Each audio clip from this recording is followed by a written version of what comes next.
Biology axis channel में आपका स्वागत है। मैं हूं एसके सिंह और आज जैसा कि जानते हैं कि 12th के छात्रों के लिए इम्पोर्टेंट क्वेश्चनों का सीरीज लेके आया हूं, जिसमें से आज हम लोग चैप्टर 12 पर डिस्कस करने जा रहे हैं, जिसके इम्पोर्टेंट क्वेश्चन हैं, इसको हम लोग देखने जा रहे हैं। आपको बता दें कि अब तक चैनल सब्सक्राइब नहीं किए हैं तो सब्सक्राइब कर लें, क्योंकि इससे पहले हम लोगों ने कई वीडियो दे चुके हैं और अगर वो वीडियो आप नहीं देखे हैं तो उसको देख लेंगे, क्योंकि जितने भी क्वेश्चन दिए हैं वो सारे क्वेश्चन पूरे चैप्टर से है और इम्पोर्टेंट क्वेश्चन है। तो आशा करते हैं कि आप उसको देख लेंगे ताकि उससे आपको समझने में आसानी मिलेगी। आज इस चैप्टर का लास्ट यूनिट है बायोटेक्नोलॉजी में, चैप्टर 12। इसके बाद आपको एक यूनिट बचेगा जो 1 से 2 दिनों में आपको पूरा कर दिया जाएगा और आप प्लेलिस्ट में आप पूरा का पूरा आप एनसीईआरटी से जुड़े हुए प्रश्न हो, चाहे वो इम्पोर्टेंट प्रश्न हो, चाहे वो पूछे गए प्रश्न हो, सारे चैप्टर का एक कंक्लूड हम इसके माध्यम से देना जा रहे हैं। अब हम लोग इसमें कुछ टॉपिक्स है, उसको पहले हम लोग देखते हैं। सबसे पहले देखता है इथिकल इशू क्या होता है। इथिकल का मतलब होता है modification and useful of such organism. कुछ ऐसे भी ऑर्गेनिज्म पृथ्वी पे हैं जो यूजफुल है, उपयोगी है फॉर पब्लिक सर्विस, आदमी के उपयोग के लिए बहुत ज़्यादा फायदेमंद होता है। But also resulted in the problems with the generating और plant of genetic engineering approval committee. ठीक है, क्या होता है कि कुछ ऐसे भी ऑर्गेनिज्म हैं जो हम लोगों के लिए यूजफुल हो सकते हैं या उसको उपयोग में लाया जा सकता है। जैसे आप देखते होइएगा कि मेडिकल सिस्टम में बहुत सारे ऐसी चूहा हो गया या कोई और जानवर हो गया जिसका प्रयोग किया जाता है ताकि उस पर एक्सपेरिमेंट किया जा सके, खोज किया जा सके।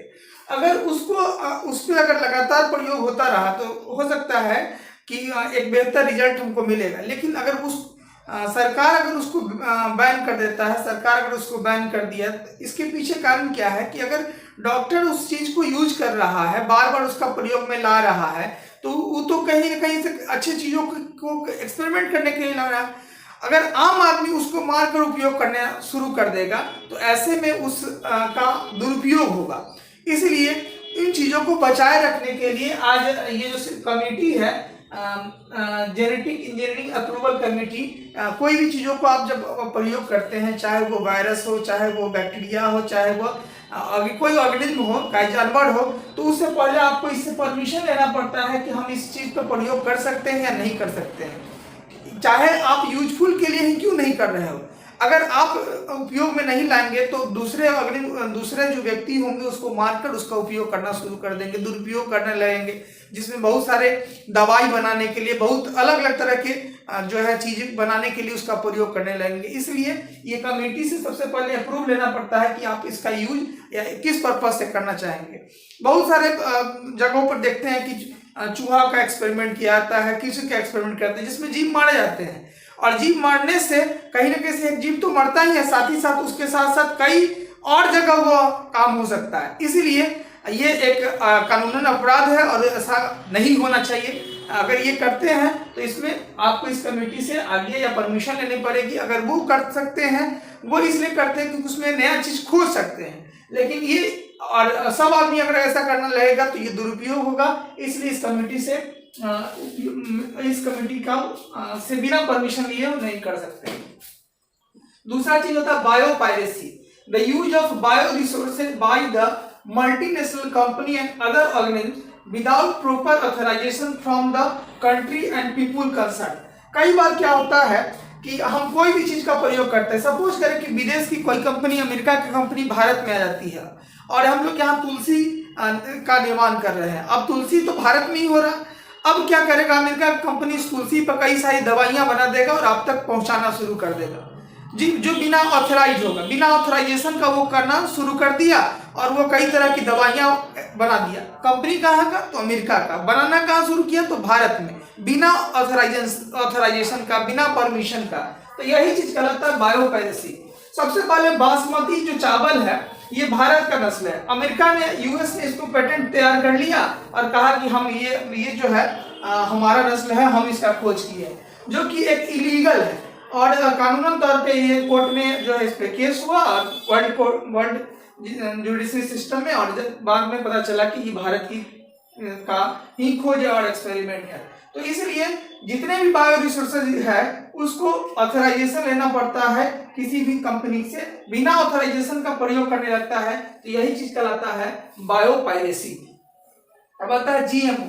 जीएमओ को बोलते हैं जेनेटिकली, एम से होता है मॉडिफाइड, ओ से होता है organism. Those organism which genes has been altered, वैसे ऑर्गेनिज्म जिसके जीन क्या है, अल्टर्ड है।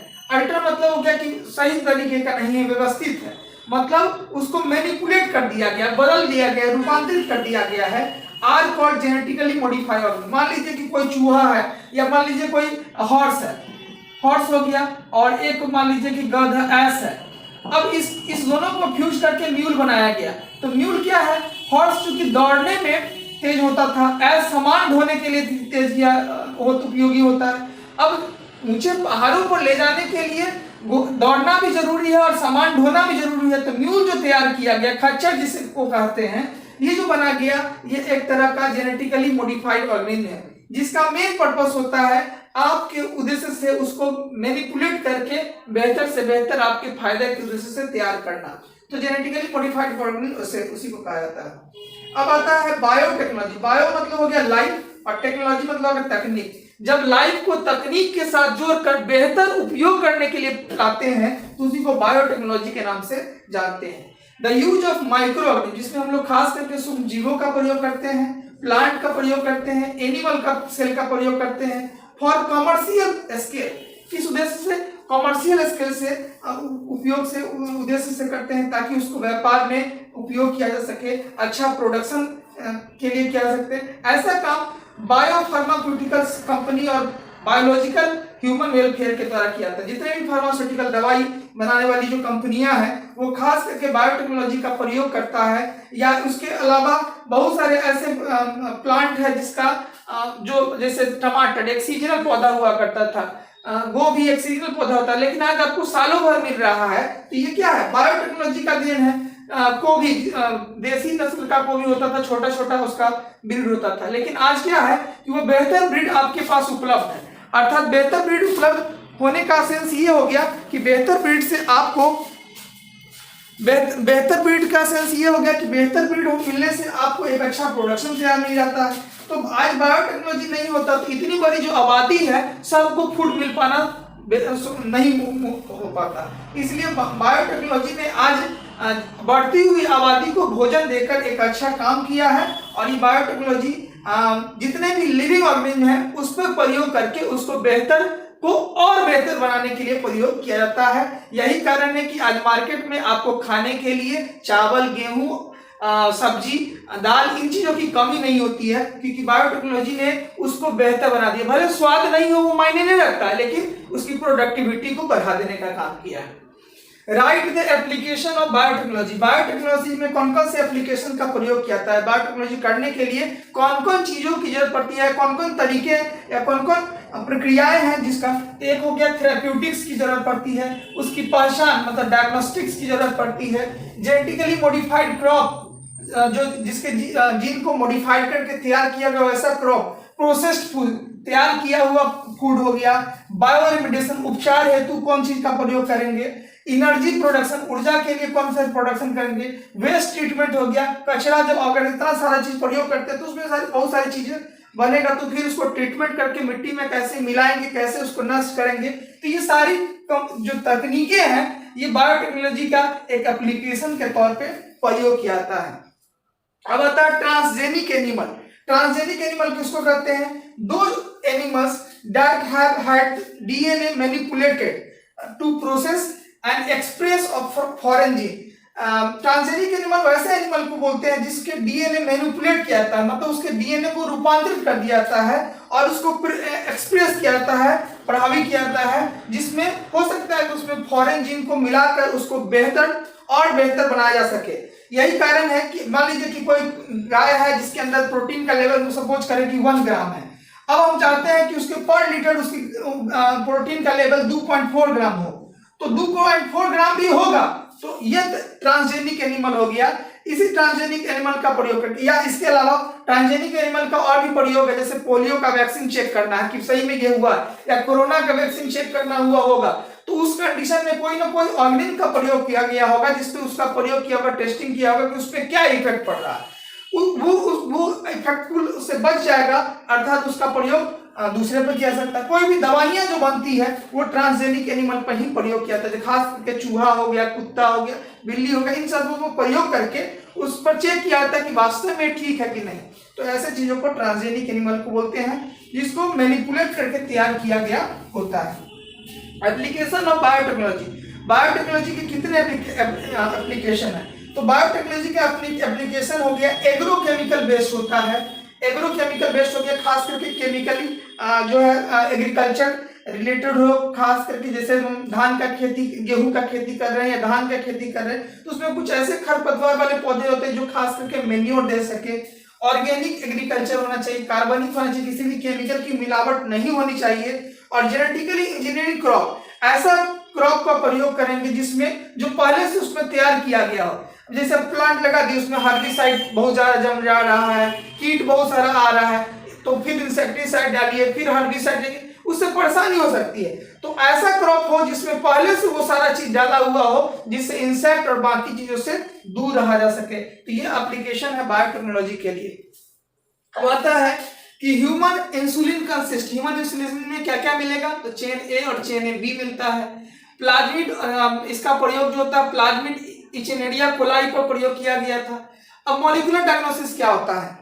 मॉलिक्यूलर डायग्नोसिस क्या होता है? रिकॉम्बिनेंट डीएनए मॉलिक्यूल, जो रिकॉम्बिनेंट डीएनए मॉलिक्यूल होता है, एंड टेक्निक लाइक पीसीआर जिसको हम लोग पॉलीमरेज चेन रिएक्शन के नाम से जानते हैं, used too early diagnosis of disorders. शरीर के अंदर किसी भी तरह की बीमारी है, जैसे इम्यून सिस्टम कमजोर है, जैसे एड्स है किसी को, तो ऐसे कंडीशन है पीसीआर का टेक्निक जिसको पॉलीमरेज चेन रिएक्शन बोलते हैं, और एलिसा टेक्निक जैसे एंजाइम लिंक्ड इम्यूनोसॉर्बेंटेसे के नाम से जानते हैं, पूरा नाम इसका प्रयोग करके मॉलिक्यूलर डायग्नोसिस, उस मॉलिक्यूल का पता लगा सकता है जो आपके बॉडी के अंदर किस तरह से बिहेव कर रहा है, किस तरह से उसका काम है। तो रिकॉम्बिनेंट डीएनए टेक्नोलॉजी के माध्यम से मॉलिक्यूलर डायग्नोसिस किया जाता है। अब आता है gene therapy.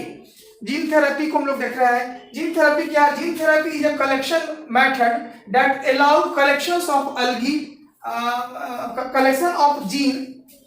Collection of a gene defect. Gene therapy के माध्यम से डिफेक्टिव जीनों को हटाकर एक इफेक्टिव जीन के प्रयोग में लाया जाता है। सबसे पहला जो जीन थेरेपी किया गया था, क्लिनिकल थेरेपी किया गया था 1990 ईस्वी में किया गया था एक गर्ल पे, जो कि जो है सक्सेस हुआ था। ये प्रोसेस से किया गया था एडीए टेक्निक, जिसको बोलते हैं एडिनोसिन डियामिनेज के नाम से जाना जाता है। तो सबसे पहले जीन थेरेपी का प्रयोग किया। जीन थेरेपी कब किया जाता है? कोई अगर अनुवांशिक बीमारी से ग्रसित है, कोई ऐसा बीमारी जो समाप्त नहीं हो रहा है, तो उस कंडीशन में जीन थेरेपी करके उसके डिफेक्टिव जीनों को हटाकर इफेक्टिव जीनों को डालकर प्रयोग में लाया जा सकता है। तो ये टेक्निक एक बेहतर टेक्निक होता है। ये टेक्निक के माध्यम से बोन मैरो ट्रांसप्लांट किया जाता है। हालांकि सब में ये सक्सेसफुल नहीं होता है, लेकिन जीन थेरेपी के माध्यम से ये भी टेक्निक पॉसिबल हुआ है और हो सकता है। तो ये हम लोग का चैप्टर नंबर 12 था। आशा करते हैं कि ये आपको अच्छा लगेगा, आपके लिए इम्पोर्टेंट है। हम सारे क्वेश्चनों का आंसर के साथ आपको बताने का कोशिश कर रहे हैं। लगातार हमने आपको अब तक कई वीडियो दिए हैं और सारे वीडियो आपके लिए इम्पोर्टेंट है। आशा करते हैं कि आने वाला वीडियो का भी आप उसी तरह से प्यार देंगे। बायोलॉजी एक्सेस चैनल को प्रसारित करें, दूर तक फैलाएं, ताकि सब जितने भी छात्र हैं जो अब तक कुछ नहीं पढ़े हैं उनके लिए ये फायदेमंद हो सके। Thank you for watching.